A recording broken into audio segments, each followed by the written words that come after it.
வைஷ்ணவ ஹில்ஸ்ல இருந்து இன்னைக்கு நம்ம செக்ல பாத்தீங்கன்னா ஃபுல்லா கடலை ஓடிட்டு இருக்குங்க. ஒரு முக்கியமான விஷயங்க, கடலை ரேட்டு பயங்கரமா ஏறிட்டு இருக்கு. நியூஸ் பாருங்க. அதாவது கோயில்பட்டியில கடலை மிட்டாயெல்லாம் அவ்வளோ ரேட்டு கூட்டிட்டாங்கன்ட்டு எல்லாம் போராட்டம் பண்ணிட்டு இருக்காங்க. அந்த அளவுக்கு ரேட்டு கூட்டிடுச்சு. எங்களுக்குமே ரேட்டு கிட்டத்தட்ட ஒரு கிலோவுக்கு 25 ரூபா கூட்டிருக்கு. ஒரு கிலோ கடலையோட ரேட்டு.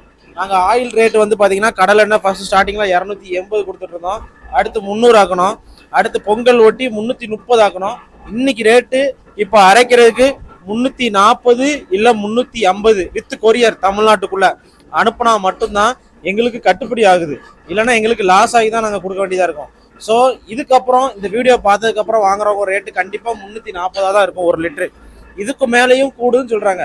கூடணும் ஆப்வியஸாக உங்களுக்கு 350 இல்லை 360 அந்த ரேஞ்சு வந்து வித் கொரியரோட நான் சொல்கிறேன் தமிழ்நாட்டுக்குள்ள. ஸோ கடலையை வாங்குறவங்க கடலை நம்ம என்ன உங்களுக்கு தெரியும், அவ்வளோ ஒரிஜினலாக தான் அரைச்சி கொடுத்துட்ருக்கோம். எண்ணெயை பொறுத்த வரைக்கும் 6 to 8 மாதம் வரைக்கும் எக்ஸ்பிரி டேட் இருக்கு ஒரிஜினலாக அரைச்சா. இதில் ஏதாவது ஒரு மிக்சிங் பண்ணோம்னா உங்களுக்கு 1 மாதத்துல நீங்கள் கண்டுபிடிச்சிடலாம். மக்குன ஸ்மெல்லு காம்பவுண்ட் அடிக்க ஆரம்பிச்சிடும். ஸோ வாங்குறவங்க கடலை ரேட்டு இன்னும் கூட தான் செய்யும். வாங்கி வச்சுக்கோங்க. 5 லிட்டர் கேனு 10 லிட்டர் கேனு வாங்கி வச்சுக்கோங்க. இதுதான் என்னுடைய அட்வைஸ். இல்லைன்னா ரேட்டு கூடிரும், அதையும் பார்த்துக்கோங்க. ஒரு 2 மாதத்துக்கு தேவையான எண்ணெயை கூட வாங்கி வச்சுக்கோங்க. ஏன்னா இதுக்கப்புறம் கண்டிப்பாக ரேட்டு கூட தான் செய்யும். அதனால் ஆர்டர் பிளேஸ் பண்ணி வாங்கிக்கோங்க. கடலையை பாருங்கள், எல்லாமே ஒரிஜினல் ஃபர்ஸ்ட் குவாலிட்டி கடை தான் அடுத்து அரைச்சிட்டு இருக்கோம். தேங்க்யூ.